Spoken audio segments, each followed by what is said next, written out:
Badar Intaj TV.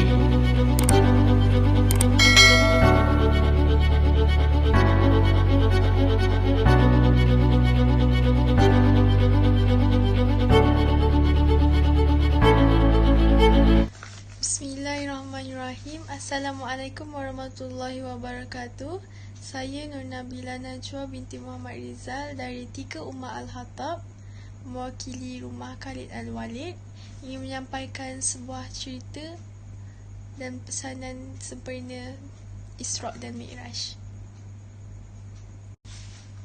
Isra' Mi'raj ialah perjalanan Rasulullah SAW dari Masjidil Haram ke Masjidil Aqsa.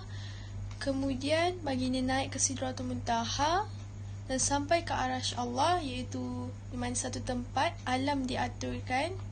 Kemudian dengan menembusi 7 aras langit, baginda pulang semula ke Mekah pada malam yang sama. Terdapat banyak peristiwa dan pengajaran yang boleh kita ambil dari peristiwa Isra' dan Mi'raj ni. Salah satu pengajaran daripada peristiwa Isra' dan Mi'raj yang boleh kita ambil, ia berlaku kepada Rasulullah SAW sendiri, iaitu dalam perjalanan tersebut baginda dan Malaikat Jibril lalu di sebuah kawasan yang berbau harum dengan bau-bauan kasturi. Baginda bertanya kepada Malaikat Jibril, tempat apa yang mereka lalu tu? Jibril pun menjawab, itulah makam Masyitah. Masyitah ni seorang wanita penghulu syurga. Beliau merupakan pengasuh kepada anak Fir'aun, iaitu pemerintah kejam di Mesir pada waktu itu, yang berani mengaku dirinya Tuhan. Masyitah ni fizikal dia sangat lemah, tapi iman dalam diri dia masih kuat lagi. Nak diceritakan Masyitah ni pula, beliau merupakan pengasuh kepada anak Fir'aun. Beliau masih sedar dan masih beriman kepada Allah walaupun beliau bekerja di bawah Fir'aun, iaitu pemerintah kejam yang tidak beriman langsung kepada Allah. Pada suatu hari, ketika Masyitah menyikat rambut anak Fir'aun, tiba-tiba sikat tu jatuh dan tiba-tiba dia cakap Allah. Dia mengeluarkan perkataan Allah. Bila anak Fir'aun tu dengar, dia tanya kepada Masyitah, siapa tu Allah? Masyitah tak nak jawab, dia tak nak jawab. Tapi bila anak Fir'aun tu dah paksa,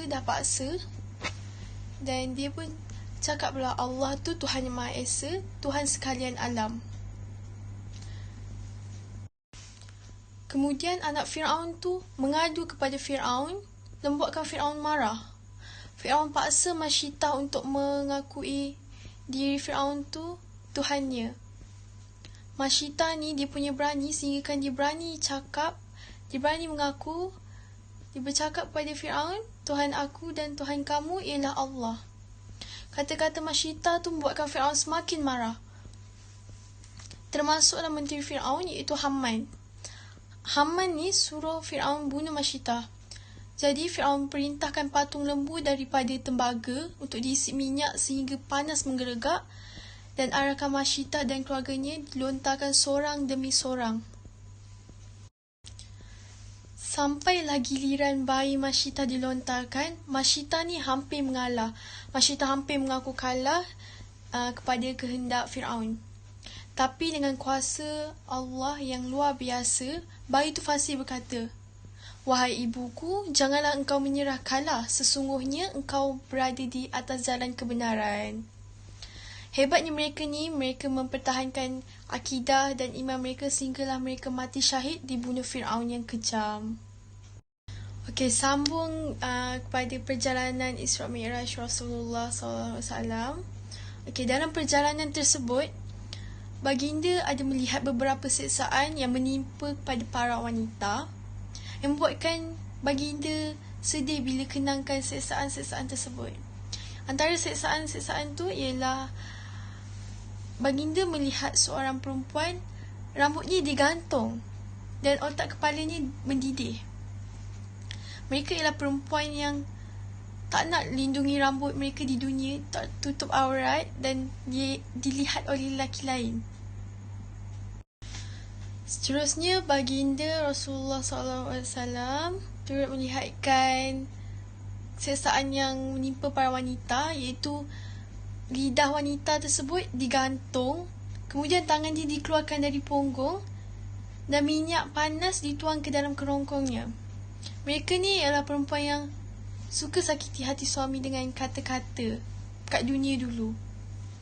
Seterusnya, baginda juga melihat siksaan wanita, iaitu buah dada ni digantung dari arah punggung.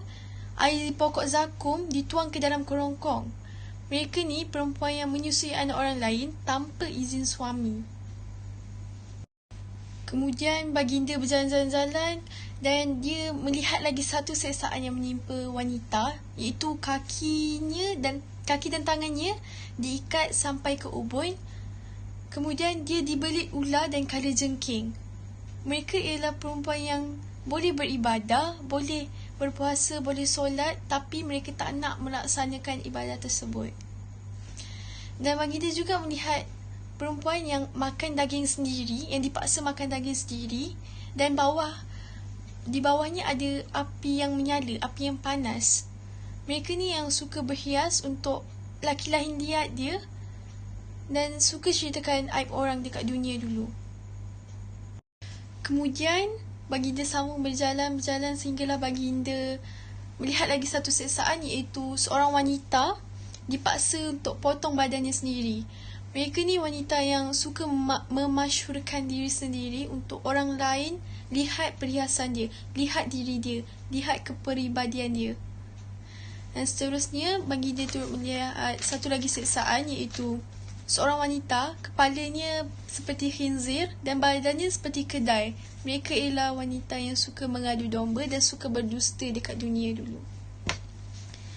Dan akhir sekali, baginda turut melihat seorang wanita yang rupanya seperti anjing. Lepas tu ular dan kalajengking masuk dalam mulut dia, keluar ikut debu. Mereka ni yang suka marah suami dekat dunia dulu. Lepas tu mereka juga suka fitnah orang lain. Itu sahaja daripada saya. Semoga bermanfaat dan salam Isra' Mi'raj. Sekian, terima kasih.